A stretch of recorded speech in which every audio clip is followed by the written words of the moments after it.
guides, because they talk about guides then. Studied martial arts in college, and that really helped me, you know, ground and come into my body and learn how to move energy through my body, which I now use in my healing practice. So I have had an unusual, you know, training.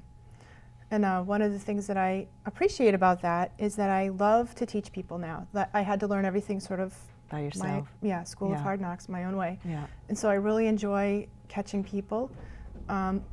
In their spiritual, we do a lot of things these days that really open up our psychic ability. So we practice yoga, we get Reiki, we learn Reiki, you know, we do meditation, and all of those things stimulate your intuition and sometimes create psychic openings in people that they either don't know what to do with or they would like to train more. And I find I work with one of two kinds of people. They are either the people who are wanting to develop their intuition and their psychic ability and increase it, or they're the people that are already very, very sensitive, the empaths, the sensitive people. They are getting too much and they need to learn how to protect themselves. Yeah, and not get so much information all at once. Right. Yeah. So now's probably a good time to have a little plug. I was just thinking about, you just had a new book that you self-published. So do you want to talk a little bit about that? Yeah, I'd love to. And I'll hold it up. Thank you.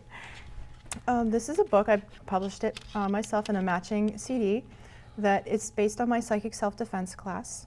Do you want to say a little bit about what psychic self-defense is? It sounds kind of scary, but really what it is just tools and techniques to help the super sensitive people learn how to deal with the things in life we have to deal with, you know, that, you know, other people's energy or going like those kinds of empaths and sensitive have difficulty in crowded places or being around people that have strong energy. And the class in the book is designed to help, you know, learn how to manage your sensitivity so those people that can then go into the world and do what they want to do. Great.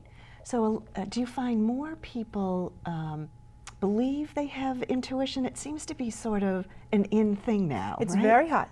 Yes, it is. It's all over the media, yes, for sure. Yes, it is. And I do. It's much more acceptable. People are more curious about it. It's kind of a new, you know, sexy thing to discover about yourself. And I think that really everyone is psychic. You know, everyone is intuitive. So and over the years that we shut it down. We learn how not to pay attention. So. And why do you think that is? I've seen almost like parents do it to their kids, you know. So I think when we were children, a lot of times we might have been told, you know, not to see something, not to feel that, or you're being too sensitive. It's, you know, I remember my son is very empathic, and when he was little, he was afraid of places. Like he would go, he was like little guy, like 3 or 4, and he would go in and it would feel strange to him, and he'd be like, I don't want to stay here, I don't want to be alone here, I don't want to go into the preschool, you know. And I could tell he was feeling the energy there, and his teacher would say, now, you stop that. Yeah. You know, you're fine. And I think that's what happens is we're told that we're taught not to listen to ourselves. Yeah, you know? I think that's true. So how did you escape that? Well, I think for me, the gift, it was so strong, there was really no turning it, you know, no turning it off. I couldn't stop those experiences. They were just so part of my life. That really my journey was much more about controlling them, learning to, you know, master them, and how to turn it on and off when I need to, since it's not really all that much fun if you're vegetable shopping at Shaw's or you know, you're in the supermarket, like life, right? You know, to have a regular life and be like tuned into those channels it's not all that productive. Yeah. And so what I didn't say a few minutes ago is people can actually order your book. So it's brand new and you have a matching CD. Yes. So you want to tell people how to do that? Sure. It's on my website.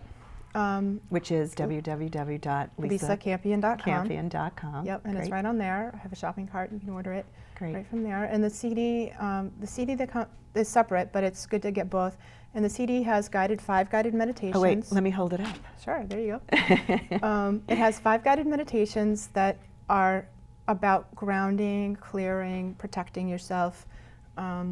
that they're very useful when one of them has a little meditation where you can invite your guides in and talk to your guides and find out who your guides are. That's awesome. So the guided meditations, I do them in my classes all the time, and I found there was, people wanted to be able to take them home and practice those kind of meditations at home. So great. So this is perfect for someone who what? Who is either wanting to open up their psychic ability, to expand it, to practice increasing their intuition, or who feels super sensitive and is looking for a way to filter some of the psychic that they're getting or some of the emotional information they're getting from other people. So same as the book, they really kind of go together in many ways. Yeah. So do you want to talk a little bit about your work and your training and your classes, because I think your work is fascinating. Oh, sure. I have a couple of different classes that I teach. I teach the Psychic Self-Defense class. It's very popular. I teach a day-long workshop in that, and also an evening workshop. That's really for the empaths, the sensitive people in the world, to really learn how to filter the information. I also have a Psychic 101 class. That's a lot of fun, and it's I think the title itself just says it all. Psychic 101. How great is that? Psychic for Dummies. I was just thinking kind that. of call it like that. and it really is like a survey class. We cover everything, like what is a soul, and what is a guide, and what happens when you die, and what's the difference between a fairy, an angel, and an earth spirit? Like what is all that stuff? Yeah. And at the end of the class, you have, it's kind of basic metaphysics. And at the end of the class, you have, a sense of, understanding how your psychic ability works. It's a little bit like a roadmap. That's the way I teach. So it just, when you're talking about roadmap, it made me think of all the people who are in transition right now. So many people are in transition, right? They're either working in a job that doesn't feel right, or they're wishing they had a different kind of job, or they're out of work. So many people right now are out of work. I'm wondering, based on what you were just saying, whether there's a way for people to use their intuition to help them navigate their path or their journey. Do you have any ideas on that? Absolutely. That? I think being psychic and being intuitive is so much more simple than people think, and there's a lot of sort of drama and media hype about it, like from what we see on TV, and we can have sort of these very dramatic experiences, but most people have connection with their intuition every single day. Like, have you ever had a dream that has come true? Or have you ever just known something was going to happen and it did? Those are great examples of everyday psychic. If you're in the supermarket and a little voice pops into your head and says, you're out of milk, you better get some. That's our intuition right there. And it happens literally all the time if we're paying attention. And so what I hear some people say when they're in crisis, like certainly if you're out of work and your income is really important for your being able to pay the bills, there's a lot of worry, right? And being upset and maybe even depressed. So how do you separate, how can you hear the voices while you're so worried? Like sometimes the worry takes over, I think. And that's how we tell the difference between our voice and the voice of our guides. Our own voice, well, I don't know about you, but my internal voice tends to be fairly neurotic. So probably most of ours. Right? It kind of loops on the same thinking. It's about anxiety or fear or whatever worries we're having. It's sort of spinning around in that.